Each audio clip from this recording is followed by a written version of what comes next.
De letras y de espada. Uno era mesurado, discreto y paciente. El otro, impulsivo, desbordante y polémico. Uno fue el iniciador de la novela moderna. El otro creó la comedia nueva. Uno tuvo un amante, una esposa y una hija. El otro, 4 amantes notorias, 2 esposas y no menos de 15 hijos, entre legítimos y naturales. Uno, al margen de su inmortal Quijote, quería sin éxito ser reconocido como comediógrafo. El otro consideraba obras menores a sus comedias y quería ser reconocido, a pesar de su fama, como autor de novelas y piezas serias. Miguel de Cervantes y Lope de Vega son como el anverso y el reverso de una época dorada de las letras hispanas.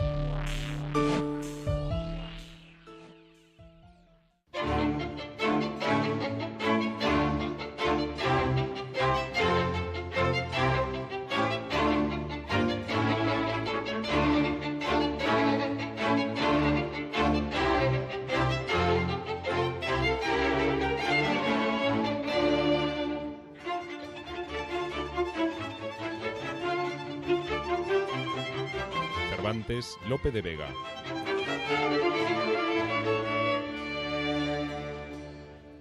Son dos personajes que sobre todo se relacionaron, como tantos otros escritores de la época, en función de celos mutuos. Se tuvieron celos mutuos, se castigaron con alusiones poéticas que intentaban erosionar la imagen del otro, del rival. Se vieron a sí mismos como rivales en el Parnaso de las letras, pero sin que llegaran realmente nunca a tener una experiencia directa de enfrentamiento personal. Lope es el que triunfa en España, en teatro.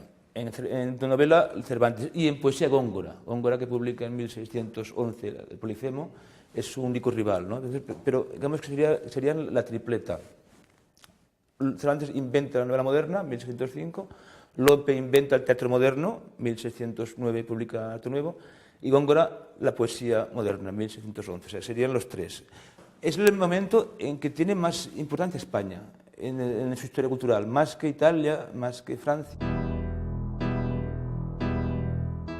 Sin duda, 1547 fue un año de grandes cambios para Europa. Murieron Francisco I de Francia y Enrique VIII de Inglaterra. Los príncipes protestantes alemanes fueron derrotados en Mühlberg. En España se promulgaron los primeros estatutos de limpieza de sangre.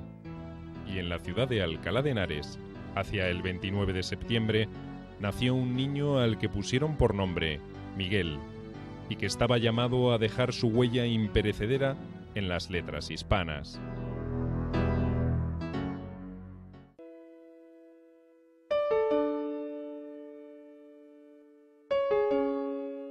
Su padre, Rodrigo de Cervantes, era un humilde médico cirujano y barbero, oficio poco apreciado y peor remunerado en aquella época. También la madre de Miguel, Leonor de Cortinas, era hija de un médico de buena posición. Tuvo, mejor dicho, un abuelo familiar de la Inquisición, el licenciado Juan de Cervantes, que luego se estableció en Córdoba. Por el lado materno era de una familia, parece, de campesinos, campesinos acomodados. El padre era cirujano barbero, es decir, una profesión bastante poco considerada. Parece que la familia de Cervantes tuvo un momento bastante glorioso, digamos, de prosperidad en la época del abuelo, pero que luego decayó. Y, bueno, Cervantes nace entonces en una familia, digamos, de mediana condición. Él se decía hidalgo, los padres también, pero nunca producen ejecutoria. Y luego está el tema de que si fue converso o no fue converso. Bueno, eso es un tema inmenso. Es muy posible que tuviera antepasados conversos, pero bueno, yo no quiero convertir, digamos, la raza, como se decía, de Cervantes en clave que nos daría la razón de su personalidad y su obra. Cuando Miguel de Cervantes contaba con poco más de 3 años, su familia se mudó a Valladolid, donde se asentaba la corte de Carlos V. El viaje inició una serie de peregrinajes en los que el padre de Miguel buscó una y otra vez establecerse y ganar una clientela. Pero la fortuna se mostró esquiva con el cirujano, quien tuvo que sufrir más de un embargo de sus bienes y prisión por deudas. En 1556 abandonó la profesión médica, se instaló en Sevilla y se dedicó a las operaciones inmobiliarias, oficio con el que pudo mantener a sus 5 hijos.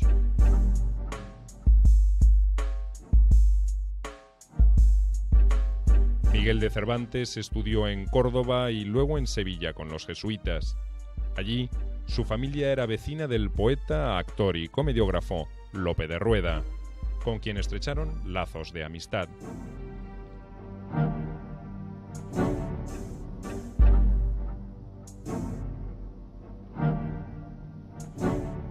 Quizás fuera él quien interesó al joven Miguel por primera vez en el teatro. Nuevos problemas con acreedores indujeron a la familia a trasladarse a la nueva sede de la monarquía, Madrid, donde se establecieron en el otoño de 1566. Aquel Madrid de la segunda mitad del siglo XVI es un Madrid que conoce en una fecha determinada y concreta un cambio fundamental en su historia, que es la de 1561. En la primavera de 1561, Felipe II determina que su corte, que estaba establecida en Toledo, que se mude a Madrid, que se establezca en aquella ciudad, en aquella villa, que era pequeñita, pero no era un poblachón manchego. Entonces hay una serie de cuestiones que favorecen el que Felipe II se venga aquí con la corte. Las oligarquías madrileñas son más bien tranquilas y no hay ningún poder que le haga sombra al rey, como en Toledo, que estaba el poder de la Iglesia, que podía entrar en colisión con la corte o con el rey, ¿no? Y el rey viene aquí en 1561. Y en 1600 aproximadamente en Madrid puede llegar a los 90.000 habitantes, con lo cual es un crecimiento, una multiplicación por 10 o más de la población en 40 años, pues es un crecimiento vertiginoso.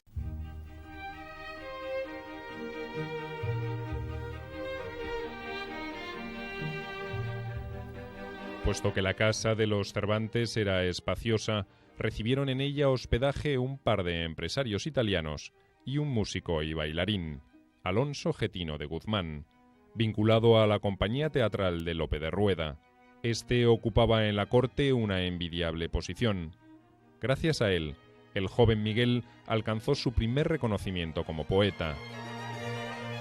En octubre de 1567, en ocasión del nacimiento de la segunda hija de Felipe II e Isabel de Valois, la infanta Catalina Micaela, Getino encargó a Miguel un soneto, que fue inscrito en un medallón, presidiendo uno de los arcos de triunfo erigidos para la circunstancia. De Cervantes sabemos, hay poca documentación, sabemos dónde nació, que estuvo moviéndose con su familia por la precariedad del oficio de su padre, cirujano sangrador, estuvo moviéndose por Andalucía, fue al amparo de un abogado que vivía en Córdoba, hasta que le vemos asentado en Madrid, no con gran prosperidad, pero sí asistiendo, y esta es la única documentación sobre los estudios de Cervantes, sí asistiendo al estudio de la villa que había creado don Juan López de Hoyos en la capital de las Españas. Y ahí es donde toma contacto con los clásicos. Cuando en 1568, al morir Isabel de Valois, López de Hoyos recibió el encargo de realizar una relación oficial de las exequias reales, encomendó a su discípulo 4 poemas para incluir en ella. Para esa época, Lope de Vega, a sus 5 años, ingresaba en el colegio de la Compañía de Jesús. Hay que recordar que Lope es mucho más joven que Cervantes. Cervantes es del año 47, Lope, si no me equivoco, es del año 61. Entonces, Lope es un principiante en un momento en que Cervantes ya ha publicado la Galatea, ha hecho de sus comedias.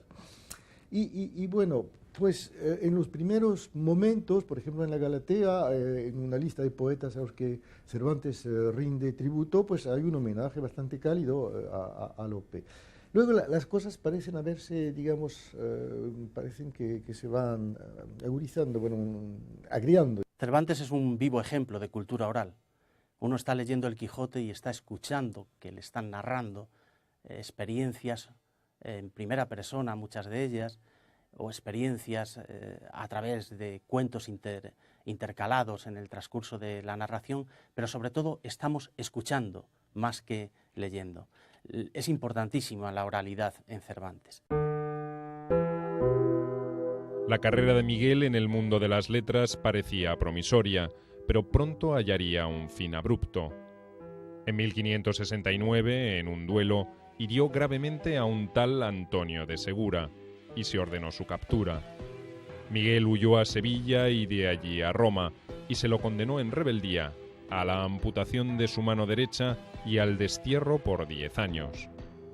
En Roma, Miguel, gracias a las gestiones de un pariente no demasiado cercano, el purpurado Gaspar de Cervantes y Gaete, entró como ayuda de cámara al servicio de Monseñor Aquaviva, quien pronto sería nombrado cardenal. Pero no duró mucho tiempo en esas tareas y decidió optar por la carrera de las armas. El ambiente en el que ha vivido Cervantes, que es un ambiente itinerante, lleno de calamidades, partió de Madrid huyendo de la justicia para enrolarse en la corte del cardenal Aquaviva e inmediatamente alistarse en el ejército, participar con los tercios en Lepanto, sufrir 5 años de cautiverio, regresar a España con las manos vacías y con 33 años. En ese periodo de tiempo, Lope de Vega está irrumpiendo en la escena y le acompaña una sólida formación intelectual y le acompaña el éxito desde el primer momento.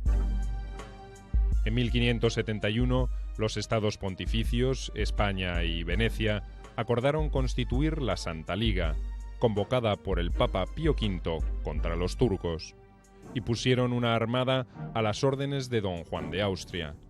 Las tropas españolas confluyeron para su organización en el Virreinato de Nápoles, y allí llegó el hermano menor de Miguel, Rodrigo, alistado como soldado en la compañía de Diego de Urbina, a la que se unió el futuro autor del Quijote.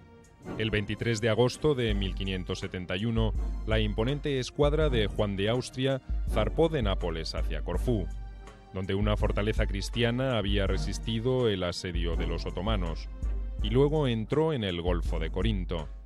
Allí, el 6 de octubre, frente al canal de Lepanto, encontraron a la flota enemiga, unas 250 embarcaciones a las órdenes de Alí Bajá. Ambas escuadras avanzaron lentamente, iniciándose el combate al mediodía del día siguiente.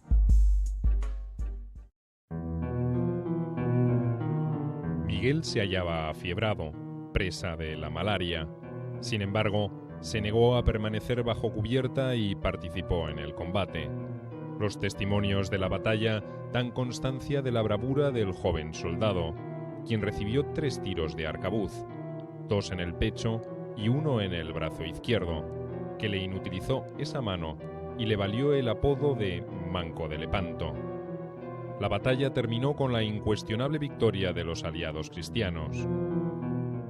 Y aquel Cervantes que parecía a la altura de 1571 que iba a poder ser un soldado pues como tantos de nuestro siglo de oro, un hombre que ya había publicado versos y que se metía a las armas, en ese sentido encarna perfectamente el ideal del escritor militar, ¿no?, del siglo XVI. Al regresar la escuadra española a Mesina, Miguel fue promovido a soldado aventajado, o sea, soldado de élite, lo que implicaba, entre otras cosas, un mayor sueldo. Mientras tanto, en Madrid, el joven Lope de Vega llegaba a los 10 años y se iba revelando como una mente despierta y aplicada.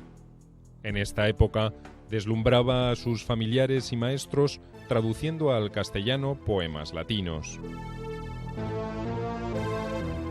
Un brillante futuro en las letras se iba abriendo para él.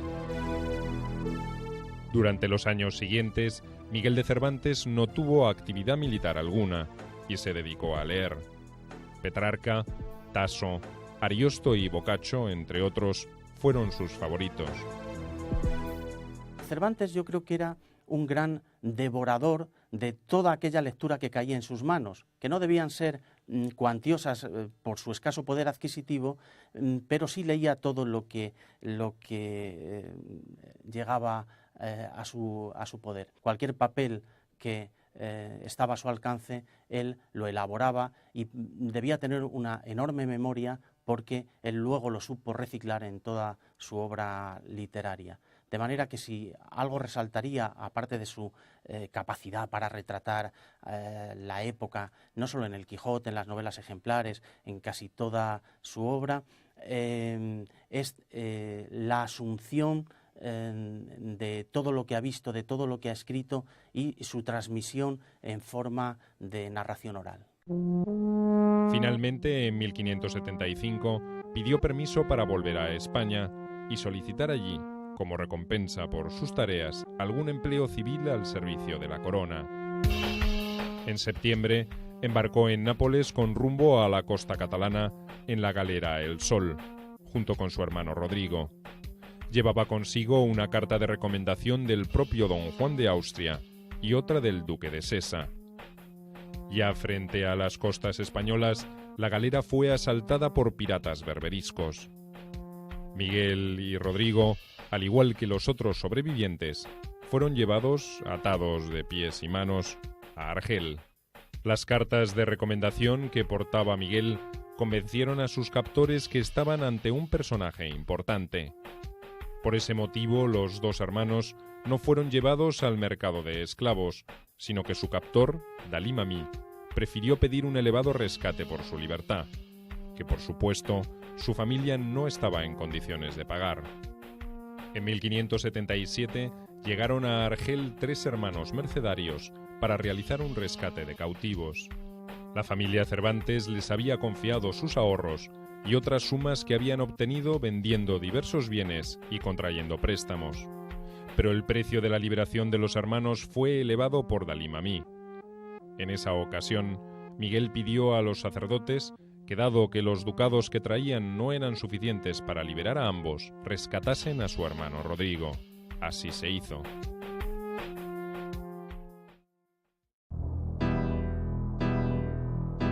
En 1577, Lope produjo su primera obra teatral, la comedia La Pastoral de Jacinto, en 3 actos, que fue celebrada con entusiasmo por el obispo don Jerónimo Manrique de Lara, a cuyo servicio ingresó inmediatamente el brillante joven. Lope fue enviado a la Universidad de Alcalá de Henares, donde permaneció por 4 años, y de donde pasaría luego a la Universidad de Salamanca. A todo esto, en 1579, la madre de Miguel entregó al Procurador General de la Orden de la Trinidad la suma de 300 ducados. En mayo de 1580, el fraile Juan Gil agregó el monto faltante para el pago del rescate y liberó finalmente al cautivo, que regresó a España inmediatamente, dirigiéndose pronto a Madrid, donde se reunió con los suyos. Hay un primer periodo, digamos, de actividad literaria, en el caso de Cervantes, que coincide con el momento del regreso del cautiverio. Es decir, que entre el momento en que se va a Italia, al que me refería antes, y el momento en que empieza su carrera literaria, están los años gloriosos de Lepanto y los años de cautiverio de Argel. Regresa en 1580 y entonces, por un lado, hace representar sus primeras comedias. Solo que no nos dice exactamente qué éxito tuvieron. Dice que se representaron sin ofrenda de pepinos ni calabazas. Estamos en un momento en que empiezan su actividad los corrales, es decir, se representan obras ante un público por compañías de actores profesionales. Pero de estas obras que dice Cervantes haber compuesto, solo conservamos 2, que son los Tractados de Argel y la Numancia. Las demás obras son títulos para nosotros de obras que se han perdido. Mientras se producía el regreso de Miguel de Cervantes a Madrid, el muy joven Lope de Vega andaba de amores con una muchacha llamada María de Aragón, con quien tuvo un hijo, nacido en 1580. La situación era bastante complicada, porque en ese mismo año, Lope, quien había comenzado a escribir comedias con buen éxito, conoció a Elena Osorio, hija de un director de compañía teatral, Jerónimo Velázquez, y esposa de un comediante de quien estaba separada. Lope se enamoró enseguida de ella. Acosado afectivamente por María y Elena, optó por alistarse en 1582 en una expedición bajo las órdenes de don Álvaro de Bazán, que tuvo como misión conquistar las Islas Terceiras en las Azores. La expedición fue un éxito.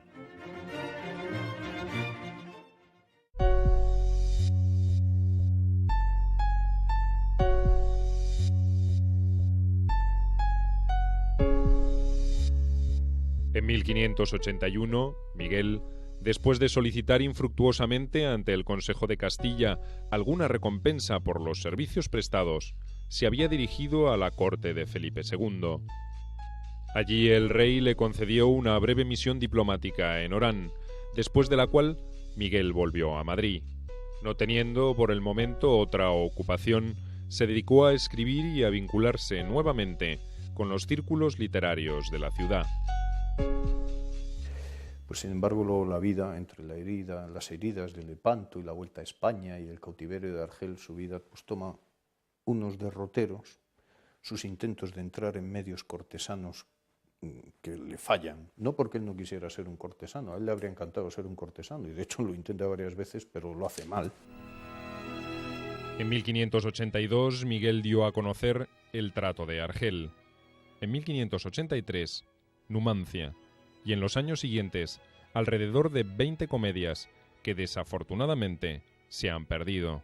De esa época son también sus amores con una mujer casada, aunque separada, Ana Franca de Rojas.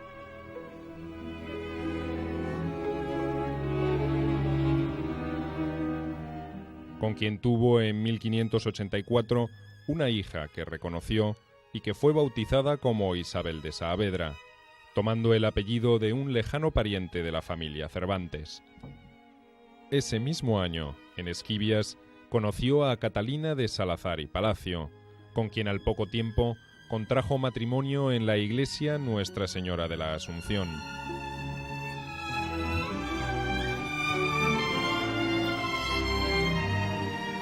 Después de casarse, Miguel se estableció en la casa de su mujer, cuya familia tenía olivares y viñedos. Poco después, en marzo de 1585, fue publicada la primera parte de la Galatea, y Miguel, que ya había agregado el apellido Saavedra al propio, se vio celebrado como uno de los poetas castellanos más reconocidos. Entre quienes elogiaron la obra se contaría el joven y exitoso Lope de Vega. Se conocieron en la casa de este empresario teatral, que era Jerónimo de Velázquez, y por razones bien diversas. Cervantes tiene algunas comedias y está intentando que se las estrenen en los dos corrales de comedias que había en Madrid entonces, el Corral del Príncipe y el Corral de la Cruz. Y en cambio Lope de Vega frecuentaba la casa porque tenía un amante en la hija de este autor teatral, que era Elena Osorio. De manera que se debieron conocer ahí, debieron amistar, porque realmente se llevaron bien durante un tiempo. Al año, de hecho, en Cervantes en la Galatea tiene buenas palabras para Lope, y Lope en la Arcadia tiene también un buen gesto para con Cervantes. Pocos años después, apareció un próspero competidor aspirante a los favores de Elena y sobrino de un cardenal, de modo que Lope fue invitado a despedirse. El poeta, furioso contra la muchacha y su familia, que lo habían hecho a un lado, tomó represalias.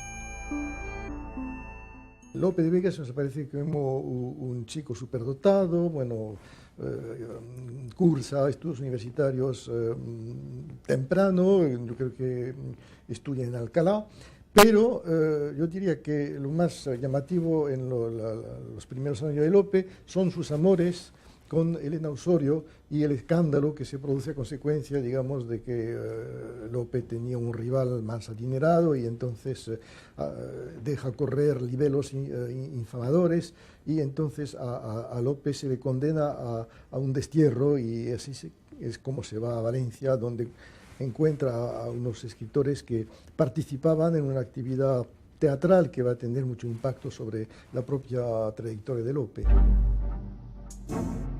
Poco después, estuvo expuesto a una nueva acción judicial por el rapto de Isabel de Urbina.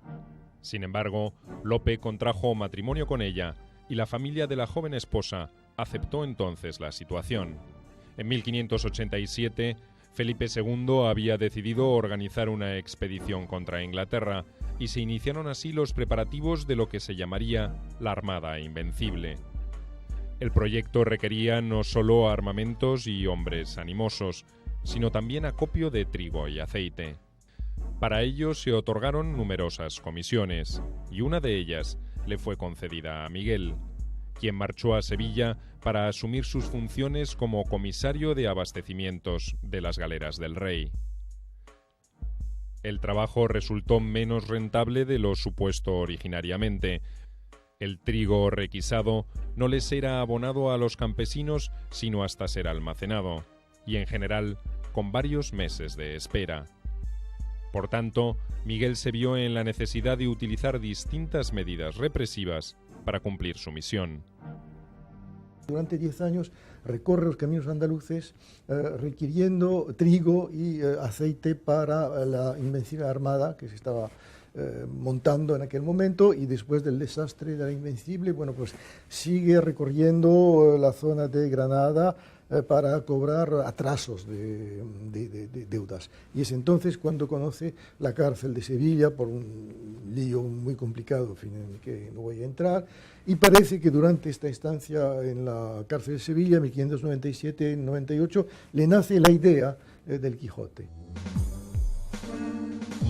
Con Isabel, Lope tuvo 2 hijos que murieron a muy temprana edad, y en 1595 también ella falleció. Tiempo después contrajo matrimonio con Juana de Guardo, hija de un rico abastecedor de la corte. Este fue, además, uno de los periodos más prolíficos de su pluma. Lope había creado la comedia nueva, apartándose de la preceptiva aristotélica, y elaborando un estilo al gusto del público, lo cual daba a sus comedias gran éxito y las hacía deseables por las compañías teatrales, que competían por los favores del comediógrafo. Lope tiene una máxima, y es: quiero ganar dinero. De manera que supo perfectamente conectar con el gusto popular, acabó con los preceptivos aristotélicos del teatro e introdujo temas que el público aceptó como muy personales, como que se pusieron literalmente de moda, y desde la década de los 70 del siglo XVI hasta 1640, esos gustos van a ir por la comedia de capa y espada, siempre con unos personajes reconocibles por parte del espectador. Lope tiene una conciencia muy clara de las reglas del juego, es decir, que no se puede escribir así por las buenas una comedia, hay que tener oficio, y lo tiene. Y su actividad, digamos, en tanto que sí, comediógrafo, se prolonga prácticamente hasta su muerte, muere en 1635. Pero bueno, lo que pasa es que, claro, este éxito enorme que tiene Lope como hombre de teatro no le satisface plenamente, porque el teatro se ha hecho, como dice Cervantes, mercadería vendible, es una producción masiva que obedece a las leyes de mercado. Entonces el gran sueño, la gran misión de Lope es ser gran poeta épico, gran poeta lírico. Es un gran poeta lírico, pero sus epopeyas ahora ya no se leen. Miguel, que había regresado a Madrid reuniéndose allí con su esposa, fue nombrado recaudador de impuestos para Andalucía en 1595. Por lo que, dejando a su familia, retornó a Sevilla. Ejerció allí sus deberes con la escrupulosidad acostumbrada, pero al quebrar en 1597 el banco en el que había depositado las recaudaciones, Miguel no pudo entregar las sumas recogidas y fue encarcelado durante varios meses. El incidente disuadió a Miguel de seguir realizando tan peligrosas funciones. El año 1598 trajo la paz con Francia, la muerte de Felipe II y el advenimiento al trono de Felipe III. Con ocasión del luto por el soberano, Miguel escribió un famoso soneto. La madre de su hija natural falleció también en 1598 y la hermana menor de Miguel, Magdalena, se hizo cargo de la pequeña, asumiendo su tutoría. La familia Cervantes, formada por Miguel, su esposa, sus hermanas, su hija y su sobrina, se establecieron en Sevilla y luego en Toledo. La muerte de Felipe II trajo consigo, como señal de duelo, la clausura de los teatros, que no serían reabiertos hasta 2 años más tarde.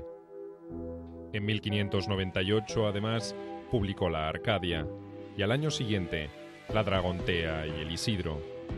Poco después escribiría La Hermosura de Angélica, una especie de imitación de Ariosto, y una curiosa pieza, Los cautivos de Argel, refundición de los tratos de Argel de Cervantes, que no agradó a este. Cuando hablamos de éxito en términos de mercado económico, y el mercado económico evidentemente lo refleja el mundo editorial, es decir, la frecuencia de las ediciones.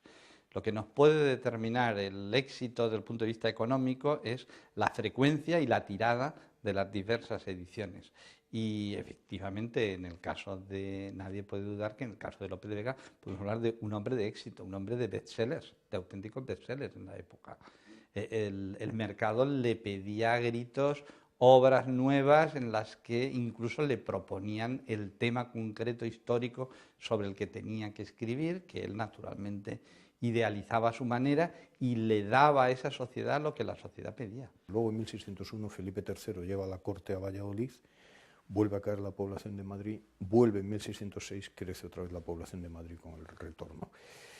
Esto es lo que explica entonces que haya tantos y tantos literatos del siglo de oro que nacen en Madrid o que hacen su juego, lo hacen en Madrid. ¿Por qué? Pues porque las familias han acudido al calor de la corte y de la prebenda y de la merced y demás, ¿no? Y han emigrado a Madrid. Lope de Vega nace aquí en 1562, por ejemplo, o Cervantes en 1547 en Alcalá de Henares, pero bueno, sus contactos con Madrid luego ya serán muy numerosos, sí. De esos años parece datar la desavenencia entre Cervantes y Lope de Vega. Unas ironías de Miguel, que no tenía buena opinión del nuevo estilo teatral, por considerarlo vulgar, estereotipado y efectista, ofendieron a Lope, que contraatacó con virulencia. De repente, a la altura de 1604, todavía Lope incluye un soneto de Cervantes en una de sus obras, pero publica una obra titulada El peregrino en su patria, en la cual utiliza como alegoría en la portada varias torres, una figura que representa la envidia, y ante esta ostentación aristocrática, Cervantes, y no solo Cervantes, Góngora, otros escritores de la época, le recuerdan en determinados escritos, en determinados poemas de verso quebrado, pues que, hombre, Lope de Vega, al fin y al cabo, es un gran autor teatral, pero está casada con la hija de un carnicero, que es el que está abasteciendo la corte de Madrid. Puede tener dinero porque tiene elevados ingresos, pero esas ínfulas nobiliarias parecen excesivas. Lope frecuentaba los mismos círculos que Miguel y conocía por eso la novela que éste pronto publicaría. No tuvo entonces reparos en anunciar a quien quisiera oírlo que ningún poeta era tan malo como Cervantes y que nadie habría tan necio que pudiese alabar el Quijote. Entre el 4 y el 5, entre 1604 y 1605, es evidente que ya no se continúan estas buenas relaciones. De hecho, la primera carta que conservamos de Lope de Vega en su epistolario, la primera carta escrita desde Toledo, ya anuncia, ¿verdad? Ya se sabe que Cervantes desprecia a Lope y sobre todo Lope desprecia el Quijote. Aun antes de haberse publicado el Quijote, es un dato muy significativo, es decir, que debió, sin duda, corrió una copia manuscrita de la primera parte del Quijote, de la primera parte del Quijote, hubo una copia manuscrita que la leyeron gentes de tertulia literaria y tal, y entonces Lope de Vega ya arremete ahí contra Cervantes. Por temor a enemistarse con Lope, diversos poetas declinaron el ofrecimiento que Miguel les hiciera para prologar su novela con algún soneto o décima, como era entonces costumbre, ante lo cual éste elaboró varios poemas que atribuyó a distintos personajes de la ficción, como Amadís de Gaula, Orlando Furioso y otros, y hasta incluyó un soneto en forma de diálogo entre Babieca y Rocinante. Pese a todo, la obra, con una dedicatoria al duque de Béjar, salió de imprenta en Madrid a principios de 1605. En 2 meses ya había agotado 2 ediciones e iba por la tercera. Lo que pasa es que el éxito que tiene el Quijote no se corresponde, digamos, con la representación que nos formamos hoy del caballero, de la trisfigura, figura patética. Es más bien un libro de burlas. Es decir, la gente se ríe de los disparates de Don Quijote, de las gracias de Sancho, y no hay, digamos, ningún fenómeno de identificación del lector con Don Quijote. Y lo que sí también testimonia el éxito son los bailes, las mascaradas, donde aparecen desfilando Don Quijote y Sancho siempre como figuras de risa. A la gente le gustaba ese tipo de figura, porque los desplantes de un inadaptado, bueno, pues provocan la risa, y además hay que pensar que las aventuras de Don Quijote muchas veces se leían en voz alta porque gran parte del público no sabía leer. Entonces el Quijote se prestaba a una lectura activa que provocaba la risa. Y además había cosas que luego, bueno, van a imponerse. Es decir, la gran novedad del Quijote es que Cervantes da la palabra a sus personajes. Es decir, que en vez de colocarse en primer plano y decirnos lo que hacen, hace como si ellos cobraran vida. Don Quijote es una figura que se inventa a sí misma. Es Alonso Quijano, un desconocido, un hidalgo de aldea. Un buen día, bueno, se convierte en caballero andante y accede a la existencia literaria. Y cada personaje habla con su propio estilo. Hay un dialecto, como se dice, Don Quijote, que no es el de Sancho, que no es de los demás personajes. Y esto fue la gran novedad. Cervantes lo que supo es llevar todas sus vivencias personales que le permitieron tratar desde con nobles hasta con arrieros de la más baja estofa, tratar de llevar esas vivencias a sus obras y hacerlo además muchas veces en primera persona, como las alusiones en sus comedias a los baños de Argel, a los tratos de Argel, que evocan su cautiverio en tierras berberiscas, y otras a través de su contacto con la sociedad rural con la que tuvo que lidiar como alcabalero, buscando abastos al servicio de la corona para financiar la empresa de la Armada Invencible. El éxito del Quijote no hizo más que exacerbar el fastidio de Lope, quien remitió a Miguel un soneto, bastante grosero, vapuleando la novela cervantina, tildándola de baladí y llamando a su autor puerco, a la vez que el propio Lope, al compararse con él, se representaba como Apolo.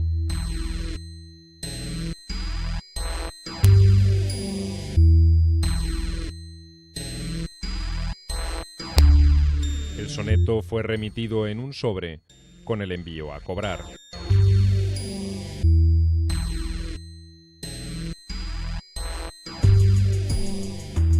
Miguel luego diría que lo que le dolió de aquello fue el real pagado por tan pobre carta.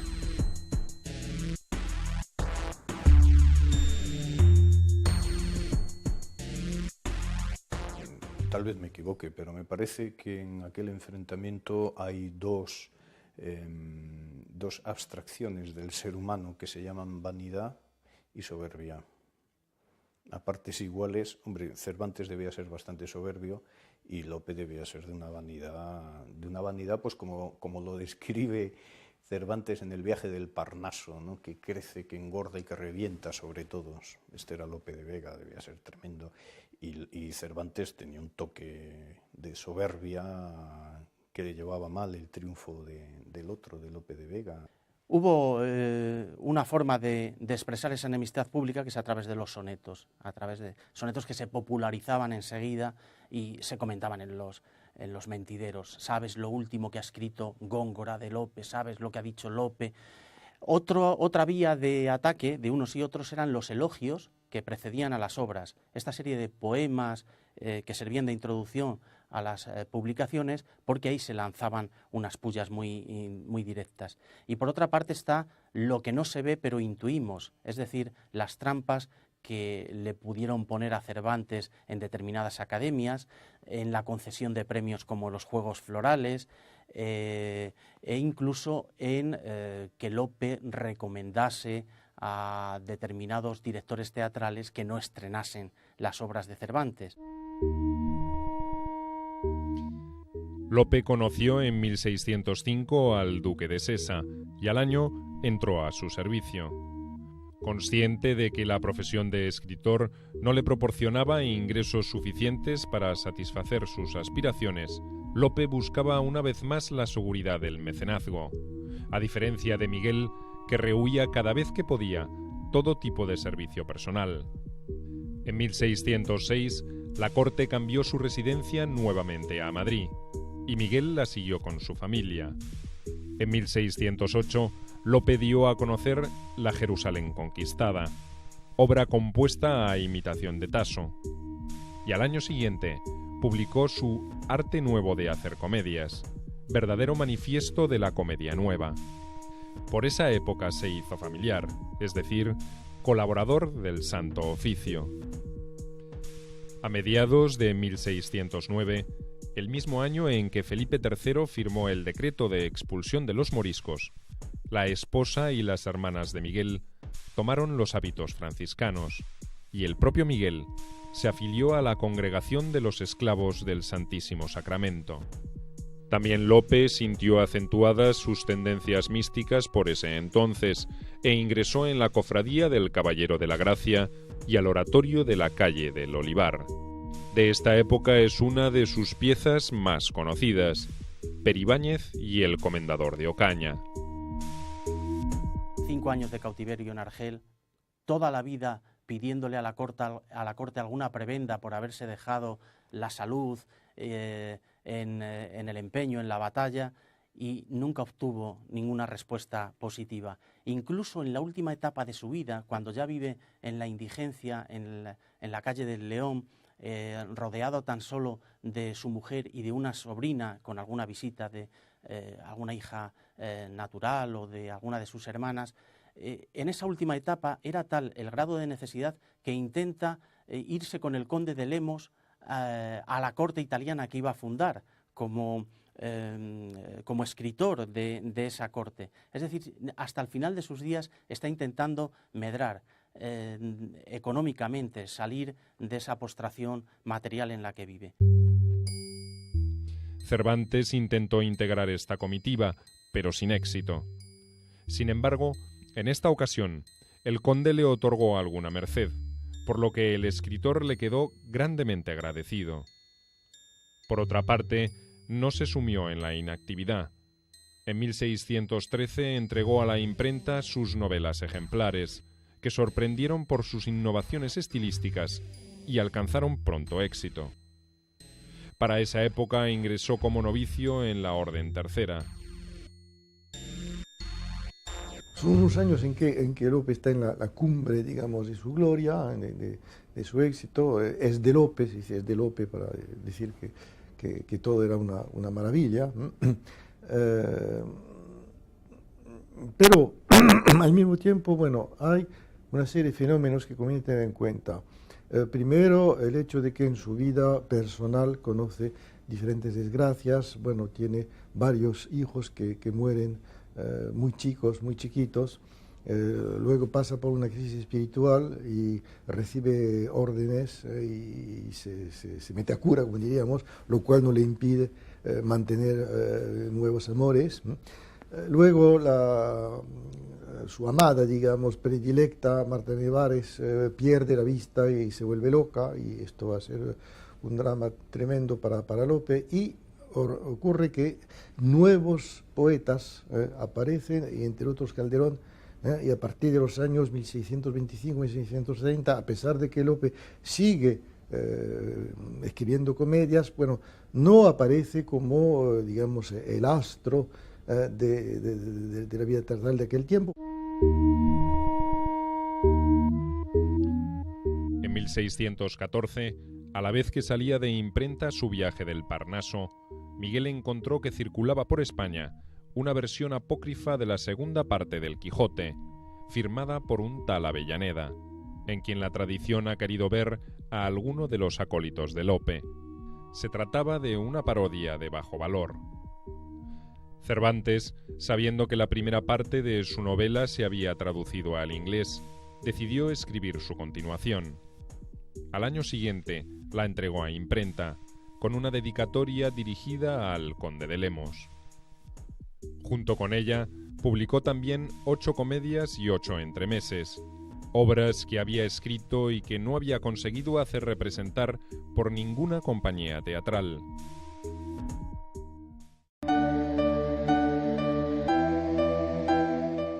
Al fin de su vida, Cervantes se había reconciliado con Lope de Vega. En el prólogo de sus comedias y entremeses, calificó al gran comediógrafo de verdadero monstruo de la naturaleza y dijo que se alzó con la monarquía cómica, avasalló y puso debajo de su jurisdicción a todos los farsantes.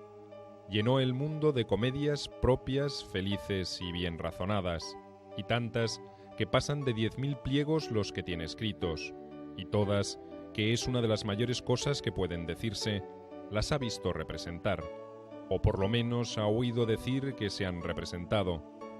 Y si algunos, que hay muchos, han querido entrar a la parte y gloria de sus trabajos, todos juntos no llegan en lo que han escrito a la mitad de lo que él solo. Tal talento, concluía, no lo concede Dios a todos. Cervantes no nos ha dejado escritos íntimos, No tenemos cartas de Cervantes, salvo una o dos.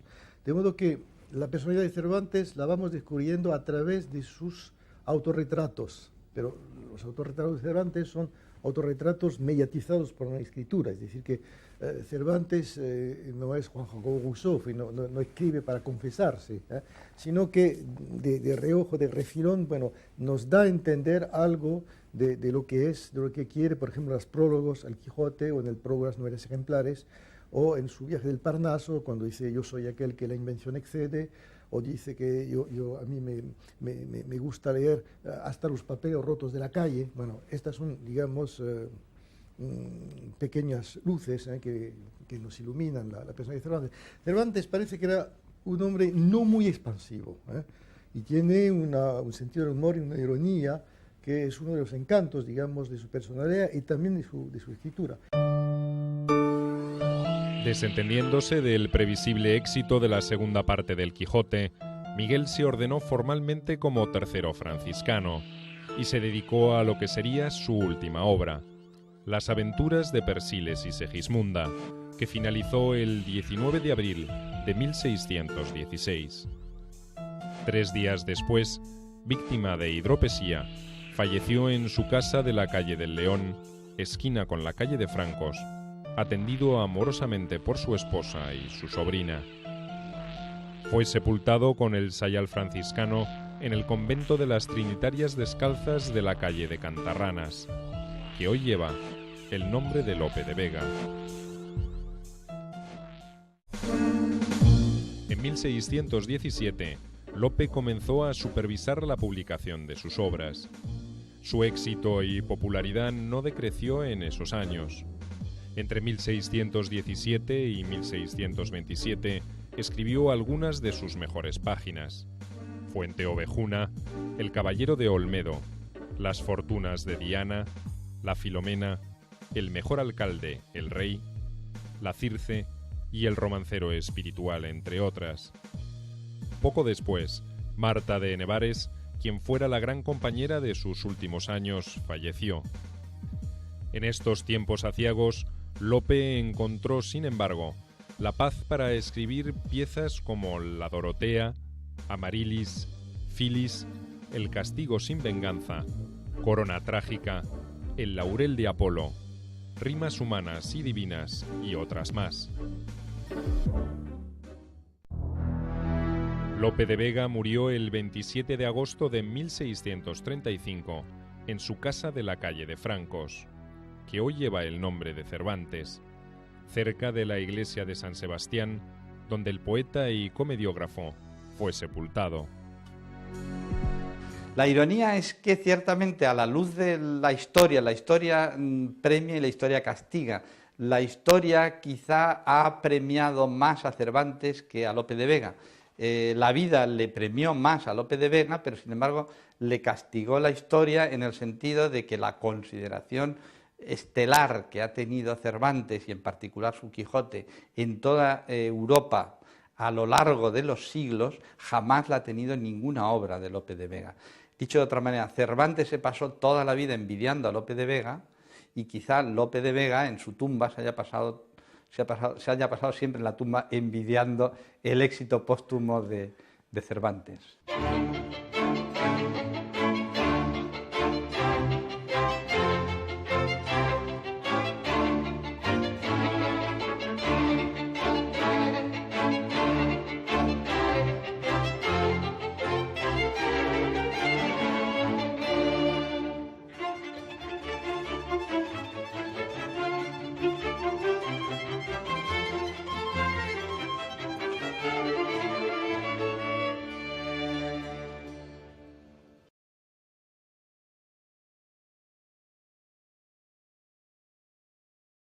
De Vega, unas ironías de Miguel que no tenía buena opinión del nuevo estilo teatral, por considerarlo vulgar, estereotipado y efectista, ofendieron a Lope, que contraatacó con virulencia. De repente, a la altura de 1604, todavía Lope incluye un soneto de Cervantes en una de sus obras, pero publica una obra titulada El peregrino en su patria, en la cual utiliza como alegoría en la portada varias torres, una figura que representa la envidia, y ante esta ostentación aristocrática, Cervantes, y no solo Cervantes, Góngora, otros escritores de la época, le recuerdan en determinados escritos, en determinados poemas de verso quebrado, pues que, hombre, Lope de Vega, al fin y al cabo, es un gran autor teatral, pero está casada con la hija de un carnicero, que es el que está abasteciendo la corte de Madrid. Puede tener dinero porque tiene elevados ingresos, pero esas ínfulas nobiliarias parecen excesivas. Lope frecuentaba los mismos círculos que Miguel y conocía por eso la novela que éste pronto publicaría. No tuvo entonces reparos en anunciar a quien quisiera oírlo que ningún poeta era tan malo como Cervantes y que nadie habría tan necio que pudiese alabar el Quijote. Entre el 4 y el 5, entre 1604 y 1605, es evidente que ya no se continúan estas buenas relaciones. De hecho, la primera carta que conservamos de Lope de Vega en su epistolario, la primera carta escrita desde Toledo, ya anuncia, ¿verdad? Ya se sabe que Cervantes desprecia a Lope y sobre todo Lope desprecia el Quijote. Aún antes de haberse publicado el Quijote, es un dato muy significativo, es decir, que debió, sin duda, corrió una copia manuscrita de la primera parte del Quijote, de la primera parte del Quijote, hubo una copia manuscrita que la leyeron gentes de tertulia literaria y tal, y entonces Lope de Vega ya arremete ahí contra Cervantes. ¿Sí? Por temor a enemistarse con Lope, diversos poetas declinaron el ofrecimiento que Miguel les hiciera para prologar su novela con algún soneto o décima, como era entonces costumbre, ante lo cual éste elaboró varios poemas que atribuyó a distintos personajes de la ficción, como Amadís de Gaula, Orlando Furioso y otros, y hasta incluyó un soneto en forma de diálogo entre Babieca y Rocinante. Pese a todo, la obra, con una parte y gloria de sus trabajos, todos juntos no llegan en lo que han escrito a la mitad de lo que él solo. Tal talento, concluía, no lo concede Dios a todos. Cervantes no nos ha dejado escritos íntimos. No tenemos cartas de Cervantes, salvo una o dos. De modo que la personalidad de Cervantes la vamos descubriendo a través de sus autorretratos. Pero los autorretratos de Cervantes son autorretratos mediatizados por una escritura. Es decir, que Cervantes no es Juan Jacobo Rousseau, no escribe para confesarse, sino que de reojo, de refilón, bueno, nos da a entender algo de lo que es, de lo que quiere, por ejemplo, en los prólogos al Quijote o en el prólogo de las novelas ejemplares, o en su viaje del Parnaso, cuando dice yo soy aquel que la invención excede, o dice que a mí me gusta leer hasta los papeles rotos de la calle. Bueno, estas son, digamos, pequeñas luces que nos iluminan la personalidad de Cervantes. Cervantes parece que era un hombre no muy expansivo, y tiene un sentido del humor y una ironía que es uno de los encantos, digamos, de su personalidad y también de su escritura.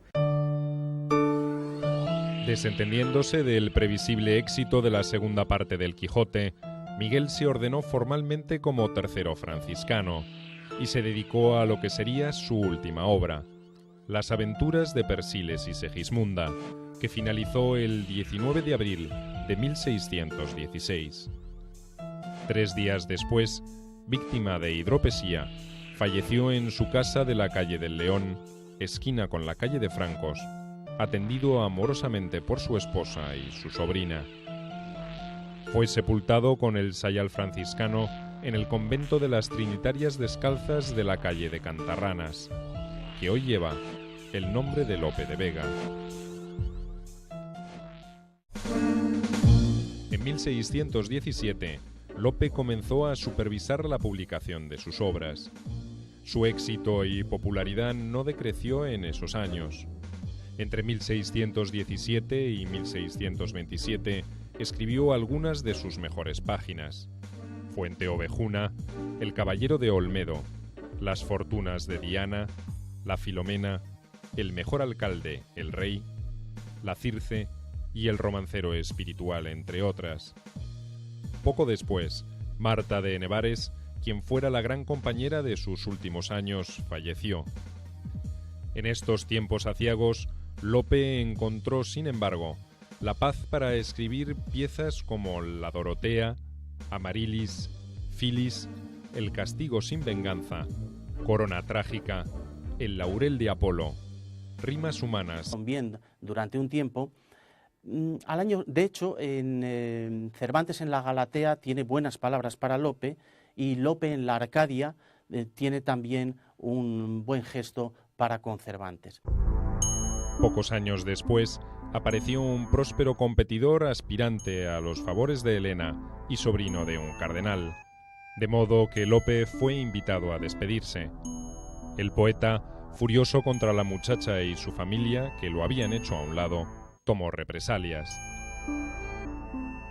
Lope de Vega nos parece como un chico superdotado, bueno, cursa estudios universitarios temprano, yo creo que estudia en Alcalá, pero yo diría que lo más llamativo en los primeros años de Lope son sus amores con Elena Osorio y el escándalo que se produce a consecuencia, digamos, de que Lope tenía un rival más adinerado y entonces deja correr libelos infamadores, y entonces a Lope se le condena a un destierro, y así es como se va a Valencia, donde encuentra a unos escritores que participaban en una actividad teatral que va a tener mucho impacto sobre la propia trayectoria de Lope. Poco después, estuvo expuesto a una nueva acción judicial por el rapto de Isabel de Urbina. Sin embargo, Lope contrajo matrimonio con ella y la familia de la joven esposa aceptó entonces la situación. En 1587, Felipe II había decidido organizar una expedición contra Inglaterra y se iniciaron así los preparativos de lo que se llamaría la Armada Invencible. El proyecto requería no solo armamentos y hombres animosos, sino también acopio de trigo y aceite. Para ello se otorgaron numerosas comisiones, y una de ellas le fue concedida a Miguel, quien marchó a Sevilla para asumir sus funciones como comisario de abastecimientos de las galeras del rey. El trabajo resultó menos rentable de lo supuesto originariamente. El trigo requisado no les era abonado a los campesinos sino hasta ser almacenado, y en general con varios meses de espera. Por tanto, Miguel se vio en la necesidad de utilizar distintas medidas represivas para cumplir su misión. Durante 10 años recorre los caminos andaluces requiriendo trigo y aceite para la Invencible Armada que se estaba montando en aquel momento, y después del desastre de la Invencible, bueno, pues sigue recorriendo la zona de Granada para cobrar atrasos de deudas. Y es entonces cuando conoce la cárcel de Sevilla. Juana de Guardo, hija de un rico abastecedor de la corte. Este fue, además, uno de los periodos más prolíficos de su pluma. Lope había creado la comedia nueva, apartándose de la preceptiva aristotélica y elaborando un estilo al gusto del público, lo cual daba a sus comedias gran éxito y las hacía deseables por las compañías teatrales, que competían por los favores del comediógrafo. Lope tiene una máxima, y es: quiero ganar dinero.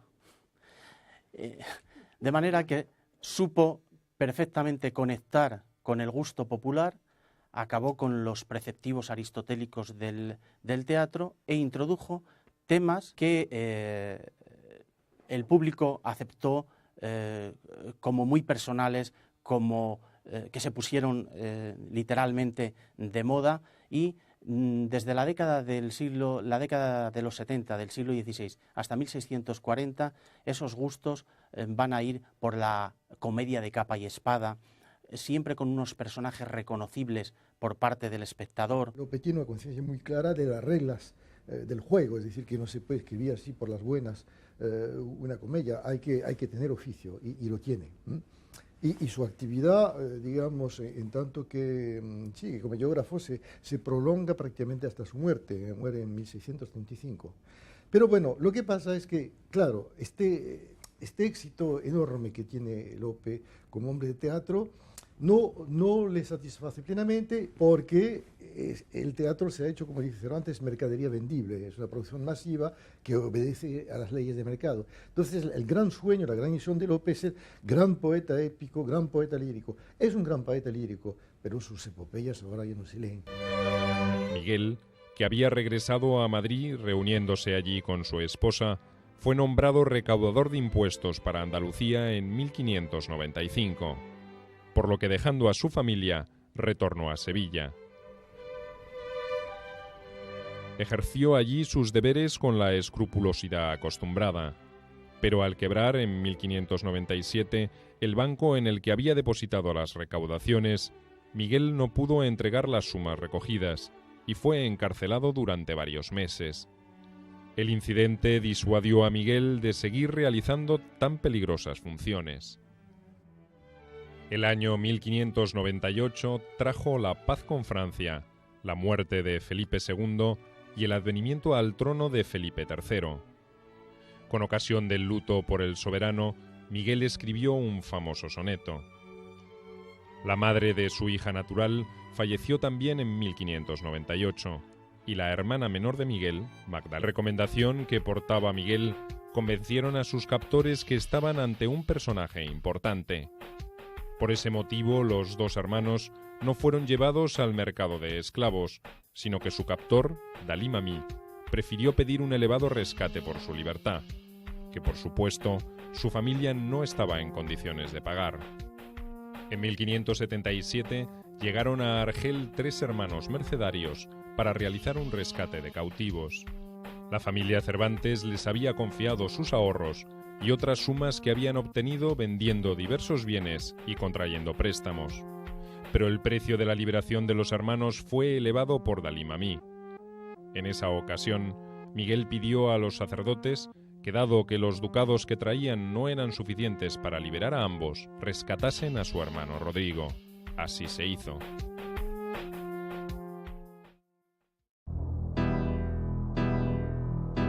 En En 1577, Lope produjo su primera obra teatral, la comedia La Pastoral de Jacinto, en 3 actos, que fue celebrada con entusiasmo por el obispo don Jerónimo Manrique de Lara, a cuyo servicio ingresó inmediatamente el brillante joven. Lope fue enviado a la Universidad de Alcalá de Henares, donde permaneció por 4 años, y de donde pasaría luego a la Universidad de Salamanca. A todo esto, en 1579, la madre de Miguel entregó al Procurador General de la Orden de la Trinidad la suma de 300 ducados. En mayo de 1580, el fraile Juan Gil agregó el monto faltante para el pago del rescate y liberó finalmente al cautivo, que regresó a España inmediatamente, dirigiéndose pronto a Madrid, donde se reunió con los suyos. Hay un primer periodo, digamos, de actividad literaria, en el caso de Cervantes, que coincide con el momento del regreso del cautiverio. Es decir, que entre el momento en que se va a Italia, al que me refería antes, y el momento en que empieza su carrera literaria, están, bueno, los años gloriosos de Lepanto y los años de cautiverio de Argel. Regresa en 1580 y entonces, por un lado, hace representar sus primeras comedias. Solo que no nos dice exactamente qué éxito tuvieron. Dice que se representaron sin ofrenda de pepinos ni calabazas.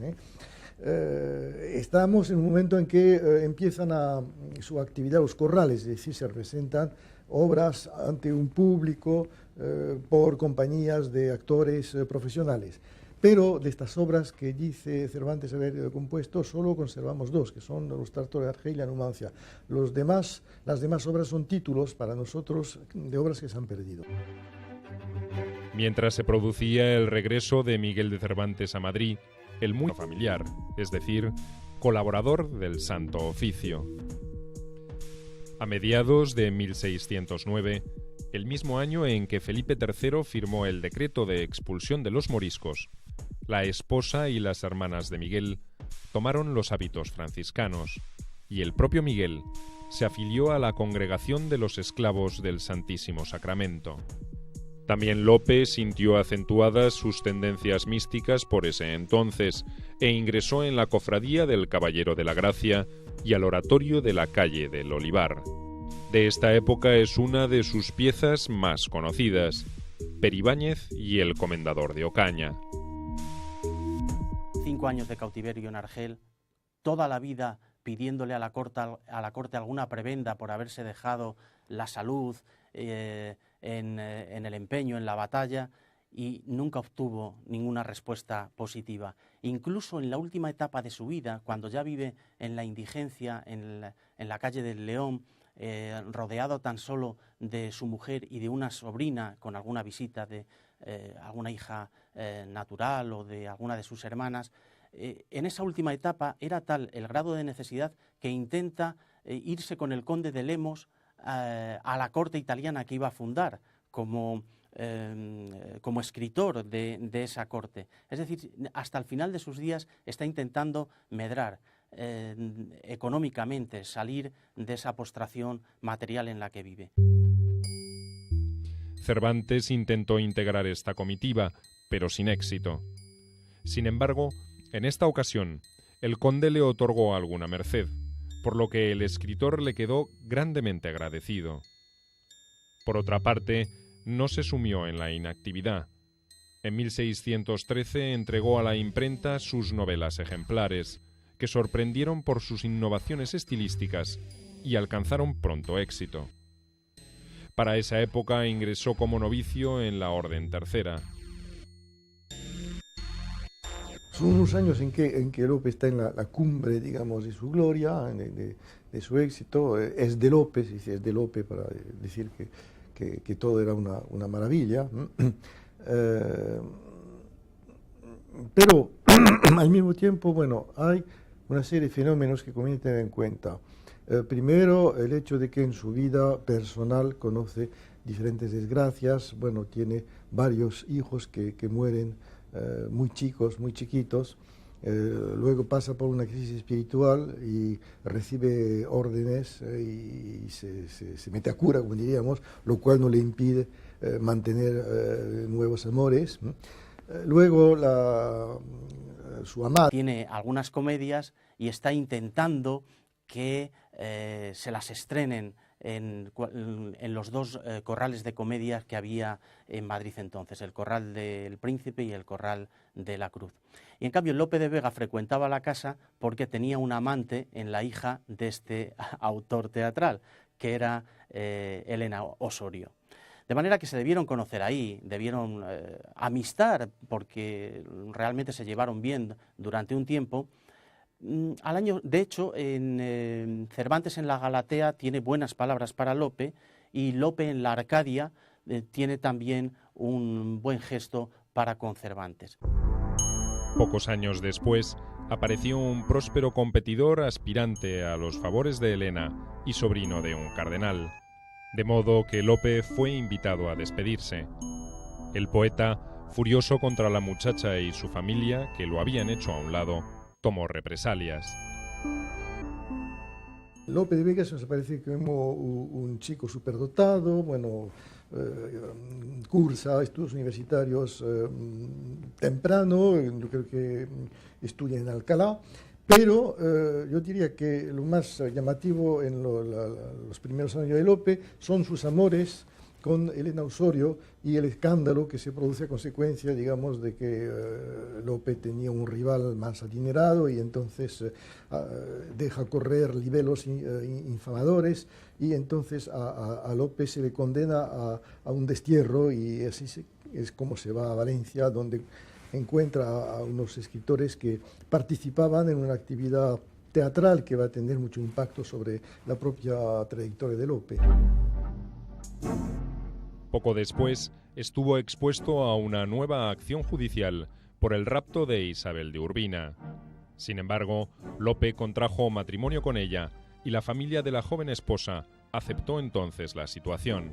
En 1587, Felipe II había decidido organizar una expedición contra Inglaterra y se iniciaron así los preparativos de lo que se llamaría la Armada Invencible.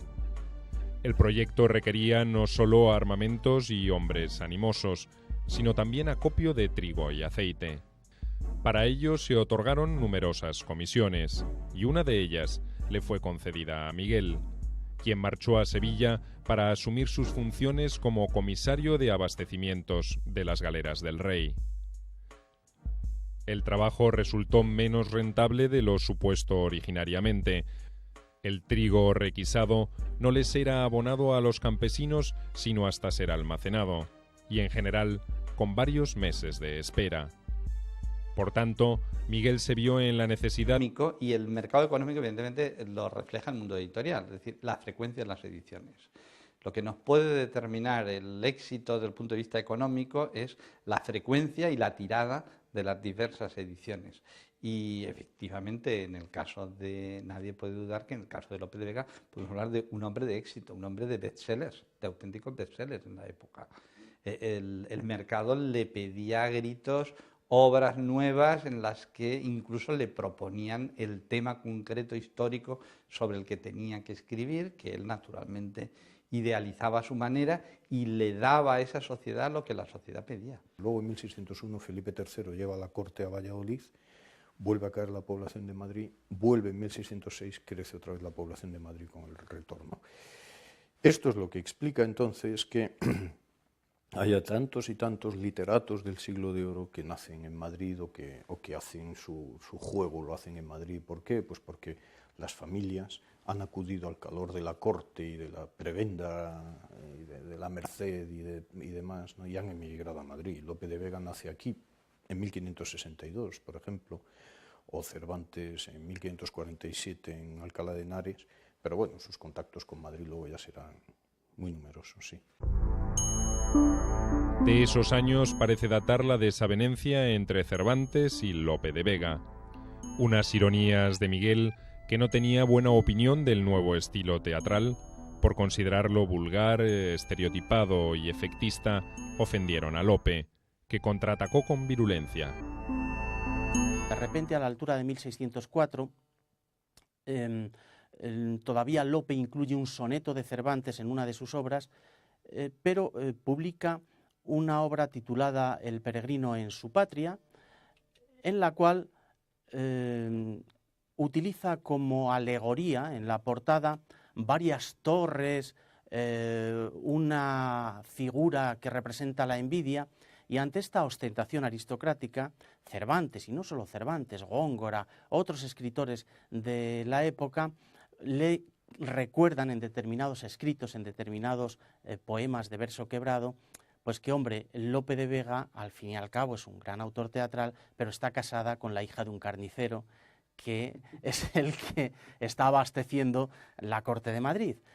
Puede tener dinero porque tiene elevados ingresos, pero esas ínfulas nobiliarias parecen excesivas. Lope frecuentaba los mismos círculos que Miguel y conocía por eso la novela que éste pronto publicaría.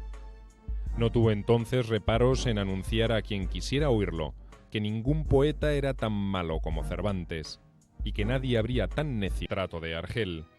En 1583, Numancia, y en los años siguientes, alrededor de 20 comedias que desafortunadamente se han perdido.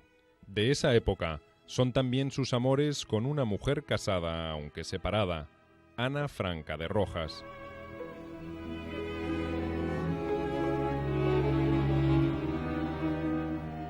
Con quien tuvo en 1584 una hija que reconoció y que fue bautizada como Isabel de Saavedra, tomando el apellido de un lejano pariente de la familia Cervantes. Ese mismo año, en Esquivias, conoció a Catalina de Salazar y Palacio, con quien al poco tiempo contrajo matrimonio en la iglesia Nuestra Señora de la Asunción.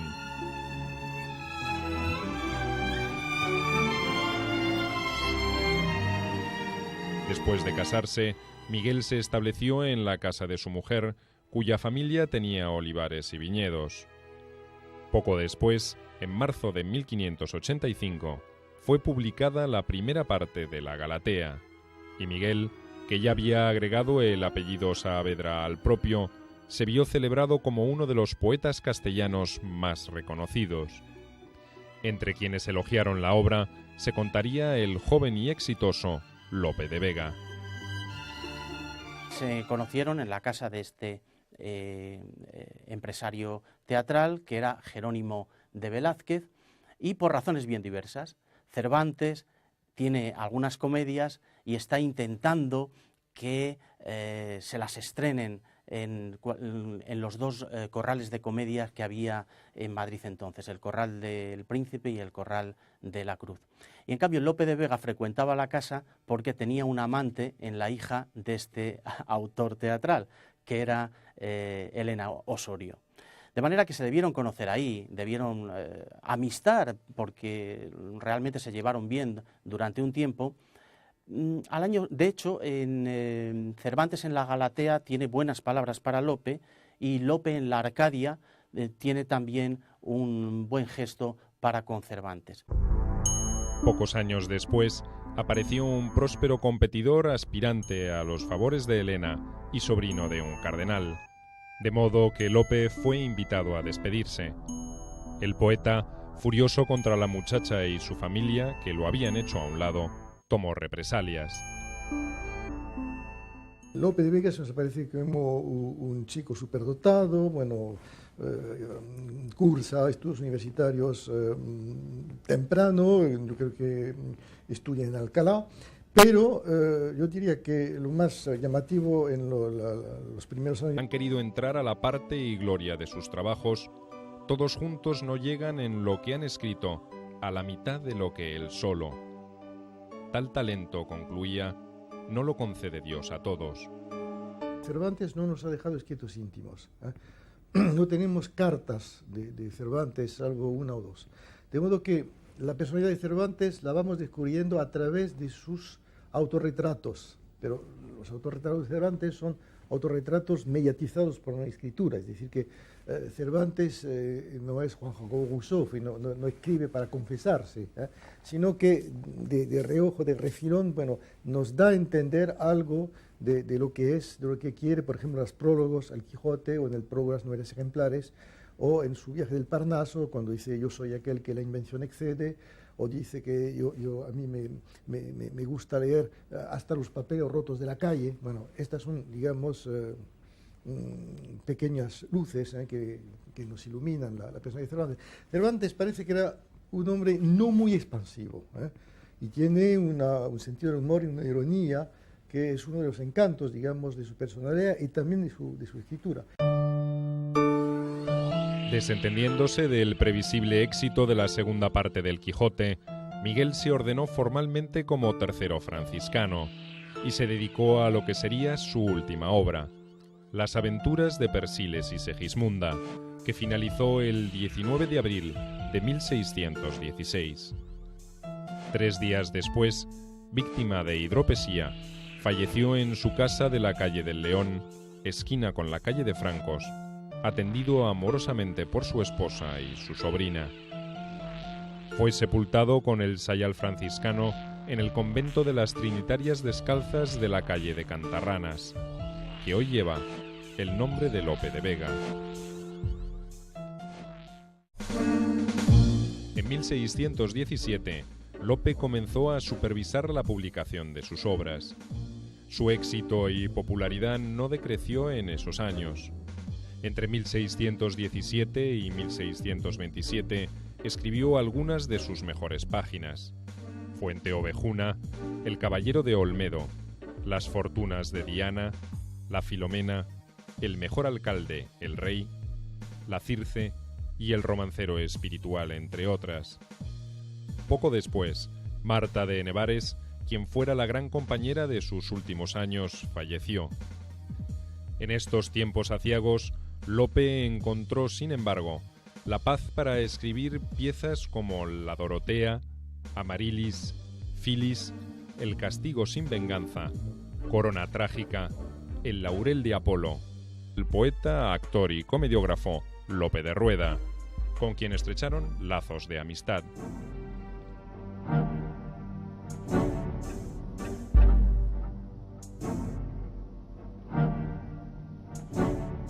Quizás fuera él quien interesó al joven Miguel por primera vez en el teatro. Nuevos problemas con acreedores indujeron a la familia a trasladarse a la nueva sede de la monarquía, Madrid, donde se establecieron en el otoño de 1566. Aquel Madrid de la segunda mitad del siglo XVI es un Madrid que conoce en una fecha determinada y concreta un cambio fundamental en su historia, que es la de 1561. En la primavera de 1561, Felipe II determina que su corte, que estaba establecida en Toledo, que se mude a Madrid, que se establezca en aquella ciudad, en aquella villa, que era pequeñita, pero no era un poblachón manchego. Entonces hay una serie de cuestiones que favorecen el que Felipe II se venga aquí con la corte. Las oligarquías madrileñas son más bien tranquilas y no hay ningún poder que le haga sombra al rey, como en Toledo, que estaba el poder de la Iglesia, que podía entrar en colisión con la corte o con el rey, ¿no? Y el rey viene aquí en 1561. Y en 1600 aproximadamente en Madrid puede llegar a los 90.000 habitantes, con lo cual es un crecimiento, una multiplicación por 10 o más de la población en 40 años, pues es un crecimiento vertiginoso.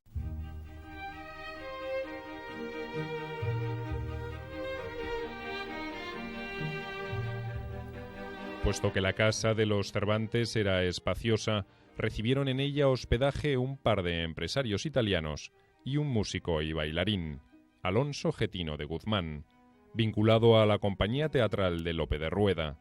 Este ocupaba en la corte una envidiable posición. Gracias a él, el joven Miguel alcanzó su primer reconocimiento como poeta.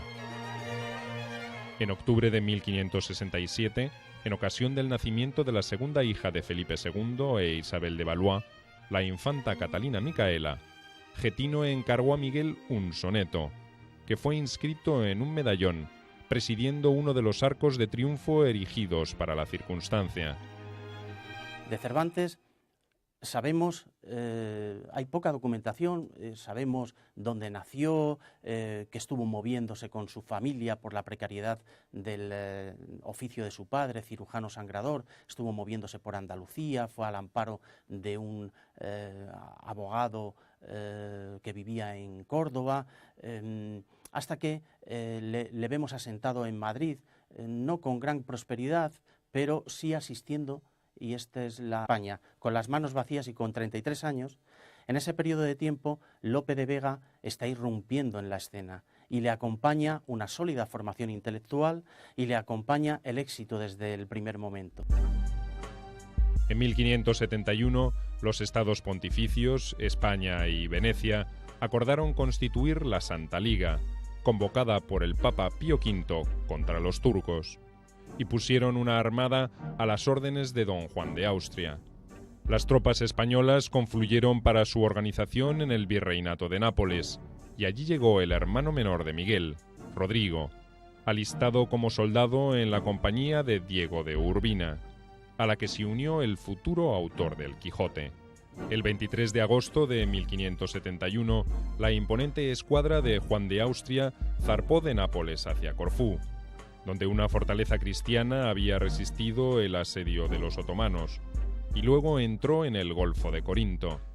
Allí, el 6 de octubre, frente al canal de Lepanto, encontraron a la flota enemiga, unas 250 embarcaciones a las órdenes de Alí Bajá. Ambas escuadras avanzaron lentamente, iniciándose el combate al mediodía del día siguiente.